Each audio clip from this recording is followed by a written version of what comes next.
Labadiena, Mindaugas Šeplikas, Dangaus žiedų bitynas. Na ką, turime gegužės berods 19 šiandieną.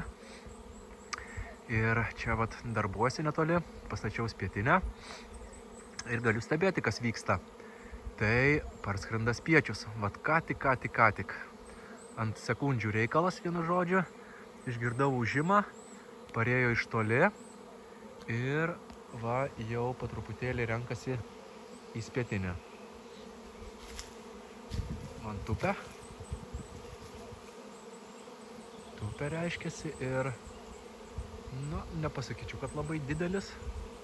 Gal dar atskris kažkas, bet jau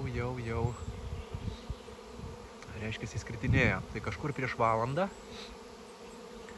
buvo bitė žvalgės ir buvo atskridę čia pasidairyti truputėlį taip. Reiškiasi paskraidė kokių 50 bičių, po to ramu ir va po valandos atskrido va. Nu tai va, tai palauksim, kol suskris. Matau, dar skrenda, bet iš tos pusės kaip ir pareina dar bitelių irgi. Tai žiūrėsim, koks spiečiukas, kokio dydžio, pirmas spiečiukas šiais metais. Na, gal kitose spietinės irgi yra, bet bent jau kiek matau, tai vat šiais metais pirmas mano. Tai va, spiečių sezonas atidarytas, gaudykim spiečius, dauginkim biteles. Spietiminės motinėlės yra pačios geriausios, pačios stipriausios. Vat, stiprios šeimos, gerai dirba, nusigydom nuo erkių, nes perų nėra. Ir viskas, ir tau šeima.